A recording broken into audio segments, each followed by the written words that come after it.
Hello my dear students, welcome to the part 2 video of MPS 001 important question। Part 1 video channel पे पहले से ही upload हो चुका है, तो आप चैनल पे नए हैं तो चैनल को ज़रूर सब्सक्राइब कर लेना। डिस्क्रिप्शन में आपको MPS 001 की कंप्लीट प्लेलिस्ट का लिंक मिल जाएगा। हमारे चैनल पे MPS 001 के जितने भी वीडियोज़ हैं, सारे वीडियोज़ आपके एग्ज़ाम के लिए बहुत ही ज़्यादा इंपॉर्टेंट हैं। हर एक वीडियो के अंदर मैंने टॉपिक्स को काफ़ी ज़्यादा डिटेल में आप सभी के साथ डिस्कस किया है, जो आपको काफ़ी ज़्यादा ईजिली समझ में आ जाएंगे। जो भी मेरे पुराने वीडियोज़ हैं गाइज़, आप उन्हें ज़रूर देखिए, ओल्डर वीडियोज़ को, क्योंकि वहाँ पे मैंने कॉन्सेप्ट्स को इन डिटेल बहुत अच्छे तरीके से आपको समझाया है। सारी जो चीज़ें हैं आपके सिलेबस में से ही हैं, तो एग्ज़ाम पॉइंट ऑफ व्यू से इम्पॉर्टेंट हो जाती हैं। ओके, सो वीडियो के अंदर हमेशा की तरह इंग्लिश एंड हिंदी दोनों लैंग्वेजेस में हम डिस्कस करेंगे, तो आपको वीडियो आराम से देखना है। आप किसी भी मीडियम के स्टूडेंट हैं, आपको आराम से आंसर समझ में आ जाएंगे, कोई भी जल्दबाजी आपको नहीं करनी है, ठीक है। उससे पहले मैं आपको बता देती हूँ कि डिस्क्रिप्शन में आपको एक नंबर मिलेगा, ये वाला 20747। ओके, तो आप इस वाले नंबर पे हमें कांटेक्ट कर सकते हैं। डिस्क्रिप्शन में से आप इस नंबर को कॉपी करके इस नंबर पे हमें व्हाट्सएप पे हाय भेज के अपने MPS के नोट्स या फिर उसके जो गेस्ट पेपर्स हैं, अगर आप उन्हें परचेज़ करना चाहते हैं, MA political science first year के स्टूडेंट्स के लिए बता रही हूँ, अगर आप उन्हें परचेज़ करना चाहते हैं ताकि आपकी एग्ज़ाम की प्रिपरेशन काफ़ी ज़्यादा ईजी हो जाए, तो आप डिस्क्रिप्शन में नंबर पर हमें मैसेज कर सकते हैं। मेरी टीम आपको आगे रिप्लाई कर देगी। ओके गाइज़, सो अब देखो, क्वेश्चन 1 आपका 3 यहाँ पे आपको टर्म्स दी गई हैं, political theory, philosophy and political science. Same question मैंने अपनी किसी एक मैराथन या फिर रिवीजन वीडियो में भी डिस्कस किया है, ठीक है। और यहाँ पे हम इसको रिवाइज कर लेते हैं। अगर आपने पुरानी वीडियोस को देखा हुआ है तब भी आप इस वीडियो को देख सकते हैं, बिकॉज यहाँ पे मैं आपको इन शॉर्ट समझाने वाली हूँ। पॉलिटिकल थ्योरी डील किस चीज़ से करेगा। पॉलिटिकल थ्योरी में हम गाइज मार्क कर लो, इसके अंदर हम आइडियाज़ एंड कॉन्सेप्ट्स को समझते हैं एंड प्रिंसिपल्स को समझते हैं। आइडियाज़, कॉन्सेप्ट्स एंड प्रिंसिपल्स, ठीक है। विचार, अवधारणाएं और सिद्धांत। कौन कौन से विचार, जैसे कि जस्टिस यानी कि आपका न्याय, स्वतंत्रता, ओ माय गॉड क्या इशू आ रहा है, ओके, लिबर्टी यानी कि आपकी स्वतंत्रता, इक्वेलिटी समानता, राइट्स आपके अधिकार, और डेमोक्रेसी। तो बेसिकली आपको ये 4-5 वर्ड्स को याद करना है और आपको बताना है कि पॉलिटिकल थ्योरी के अंदर हम इन्हीं सारे जो प्रिंसिपल्स हैं इनके बारे में स्टडी करते हैं।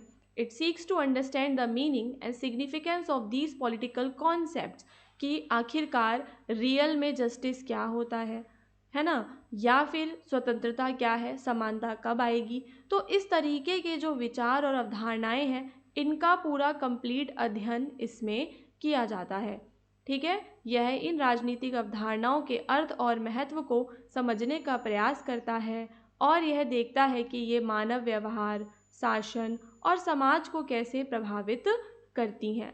ओके, इसके बाद आपका आ जाएगा पॉलिटिकल थ्योरी के बारे में एंड और भी डिटेल्स हैं, जैसे कि पॉलिटिकल थ्योरी एड्रेस करता है हिस्टोरिकल और कंटेम्प्रेरी दोनों इश्यूज़ को, ठीक है। तो जो भी हमारे ऐतिहासिक मुद्दे हैं या अभी जो हमारे मुद्दे चल रहे हैं, उन सब के बारे में हम पॉलिटिकल थ्योरी में पढ़ते हैं। पॉलिटिकल थ्योरी में हमारे कुछ थिंकर्स हैं, जैसे कि प्लेटो, एरिस्टोटल, ये सारे हमारे थिंकर्स हैं जिन्होंने इसके अंदर काफ़ी कुछ ऐड किया, ठीक है। जैसे शास्त्रीय विचारकों और आधुनिक सिद्धांतकारों के कार्यों का अध्ययन करके राजनीतिक जीवन का विश्लेषण करने के लिए एक ढांचा प्रदान करता है। तो हम यहाँ पे जो भी हमारे थिंकर्स हैं उनके आइडियाज़ को पढ़ते और समझते हैं। आई होप कि आपको पॉलिटिकल थ्योरी समझ में आ गया होगा। आगे बढ़ेंगे, पॉलिटिकल फिलॉसफी को समझेंगे। तो पॉलिटिकल फिलॉसफी थोड़ा सा एब्स्ट्रैक्ट और नॉर्मेटिव है। It ask deep moral, ethical and conceptual questions. तो यहाँ पर ये हमसे मॉरल क्वेश्चंस पूछता है, क्या है इसके बारे में बात नहीं करता, ये बात करता है आखिर क्या होना चाहिए, लाइक व्हाट इज जस्टिस, न्याय क्या है, या सबसे अच्छी शासन प्रणाली कौन सी है, व्यक्तियों के अधिकार क्या होते हैं, या राज्य का अंतिम उद्देश्य क्या होना चाहिए। तो इस तरीके के मॉरल, एथिकल और कॉन्सेप्चुअल क्वेश्चंस जो हैं इसके अंदर हमसे पूछे जाते हैं, वैचारिक प्रश्न। It emphasize values, ideals and moral reasoning rather than empirical observation. तो इसके अंदर गाइस किसके बारे में ज़्यादा बात होती है, मूल्यों, आदर्शों और नैतिक तर्क पर ये जोर देता है। Political philosophy helps in guiding political theory and practice by providing ethical foundation for law, policy and governance. तो ये गाइस एक तरीके का मार्गदर्शन करता है, एक तरीके का नैतिक आधार है। ठीक है, क्या पेश करता है ये, इसके लिए एथिकल फाउंडेशन ये लेकर आता है। Political science in contrast is an empirical and scientific discipline that studies political institutions, processes, behavior, policies and systems in a systematic and objective manner। अब यहाँ पे पॉलिटिकल साइंस इसका ऑपोजिट है, उसके अंदर हम एम्पिरिकल चीज़ों को ज़्यादा जोर देते हैं, है ना। राजनीतिक विज्ञान एक अनुभवजन्य है, यानी कि जो भी आपके अनुभव होते हैं, वैज्ञानिक विषयों को इसके अंदर पढ़ा जाता है। इसमें हम संस्थाओं के बारे में, जैसे कि हमारी विधायिका, कार्यपालिका, न्यायपालिका, ऐसी संस्थाओं के बारे में पढ़ते हैं, प्रक्रियाओं के बारे में पढ़ते हैं, है ना, व्यवहारों के बारे में हम इसके अंदर पढ़ते हैं। सो ये तीनों आपके हो गए। जस्ट अ मिनट, सबसे पहले हमने क्या समझा, सबसे पहले हमने पॉलिटिकल थ्योरी के बारे में समझा कि इसके अंदर आइडियाज़, कॉन्सेप्ट्स एंड प्रिंसिपल्स को पढ़ा जाता है या उनका अध्ययन इसमें किया जाता है। फिर हमने फिलॉसफी के बारे में समझा, जो हमसे कॉन्सेप्चुअल प्रश्नों को पूछता है कि जस्टिस क्या है, बेस्ट फॉर्म ऑफ गवर्नमेंट क्या होती है। और वहीं जो पॉलिटिकल साइंस है वो एक साइंटिफिक डिसिप्लिन बन जाता है, जिसमें हम जो भी पॉलिटिकल प्रोसेसेस होती हैं, पॉलिसीज सरकार बना रही है, सिस्टम्स, ब्यूरोक्रेसी हो गया, उस सबको एक ऑब्जेक्टिव तरीके से पढ़ते हैं, है ना। लाइक हमारे कॉन्स्टिट्यूशन के क्या फीचर्स हैं, एग्जीक्यूटिव, जुडिशरी, इन सब के बारे में हम पॉलिटिकल साइंस के अंदर पढ़ते हैं। पॉलिटिकल साइंस फोकस करता है on observation, data collection, analysis and comparison to understand how government function, कि जो सरकारें हैं वो कैसे काम करेंगी, how political power is distributed, जो पॉलिटिकल पावर है वो कैसे बटी हुई होगी, why people participate in politics, और जो लोग हैं आखिर वो राजनीति में क्यों पार्टिसिपेट करते हैं। ठीक है, तो यह समझने के लिए अवलोकन, डेटा संग्रह, विश्लेषण और तुलना पर केंद्रित करता है कि सरकारें कैसे काम करती हैं। ओके, सरकारें कैसे काम करती हैं, राजनीतिक शक्ति कैसे वितरित होती है, लोग राजनीति में क्यों भाग लेते हैं और राजनीतिक निर्णय कैसे लिए जाते हैं, इन सारी चीज़ों के बारे में होता है इसमें।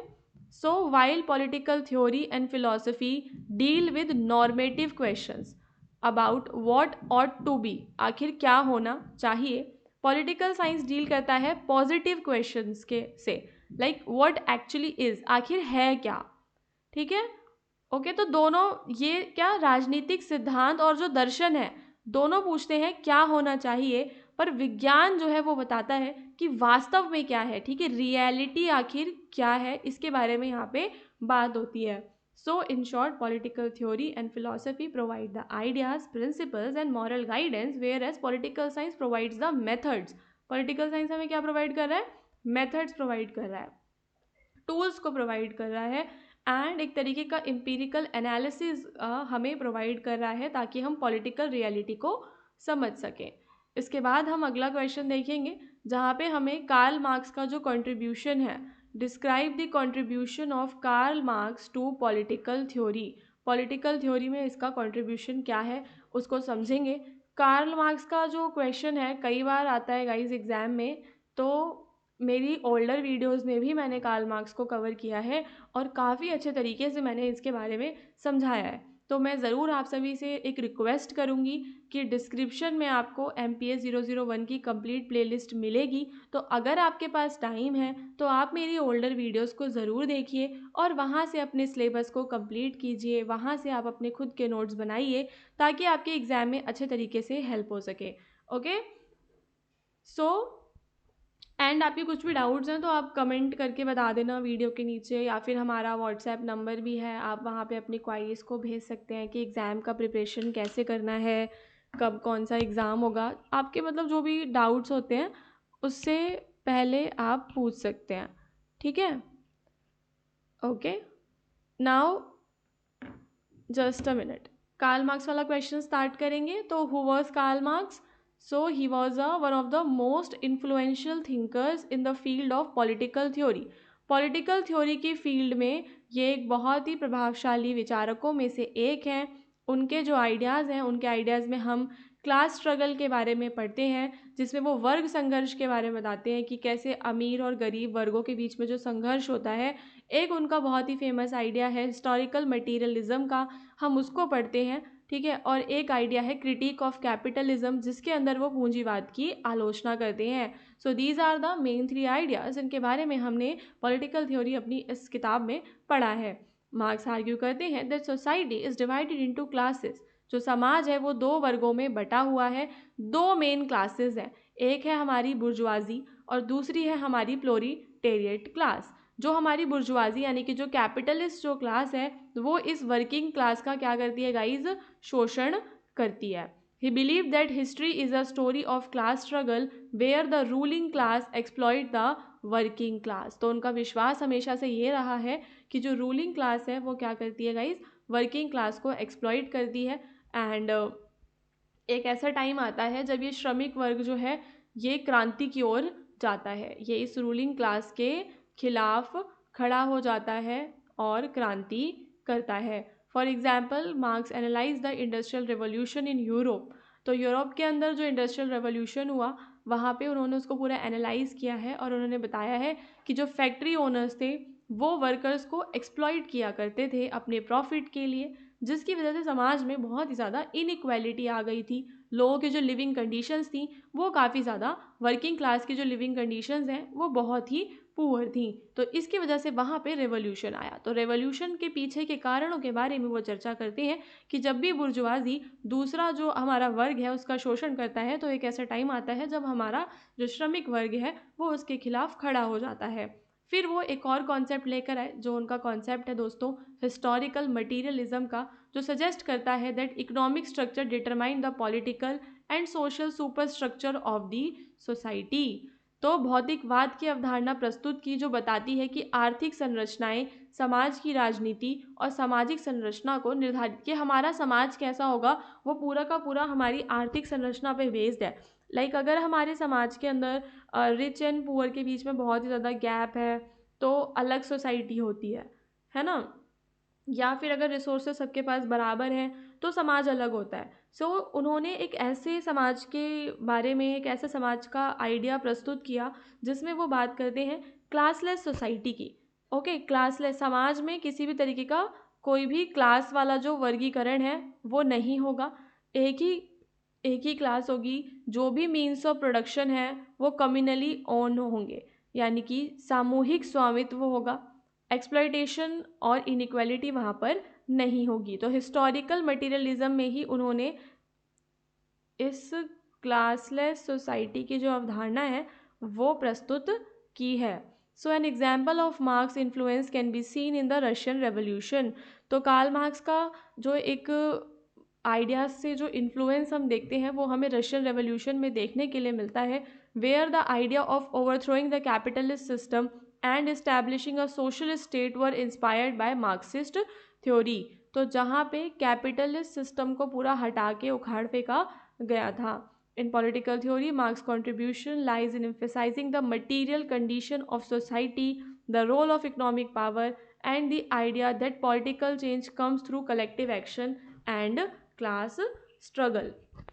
ओके, तो मार्क्स का जो पूरा योगदान है वो किन किन चीज़ों पे है। पहला, वो भौतिक स्थितियों पर जोर देते हैं कि जो भी हमारा श्रमिक वर्ग है उसके आसपास की जो स्थिति हैं वो कैसी हैं। दूसरा, राजनीति के अंदर जो आर्थिक चीज़ें हैं उसके बारे में, इकोनॉमिकली जो चीज़ें हैं, इकोनॉमिक जो पावर्स हैं उसके बारे में वो बात करते हैं। और वो कहते हैं कि जो चेंज है वो कलेक्टिव एक्शन से आएगा, ठीक है। तो change comes through collective action and class struggle. वो बताते हैं कि अगर चेंज आएगा तो जब सब लोग एक साथ कलेक्टिवली एक्शन लेंगे तभी बदलाव आएगा, नहीं तो स्थिति नहीं बदलेगी। In short, Karl Marx shifted political theory from idealistic debates about justice and morality to scientific and material analysis. तो वो कहते हैं कि आदर्शवादी मत बनो, जो चीज़ें हैं, जो रियल में चीज़ें हैं, भौतिक विश्लेषण करो, ठीक है।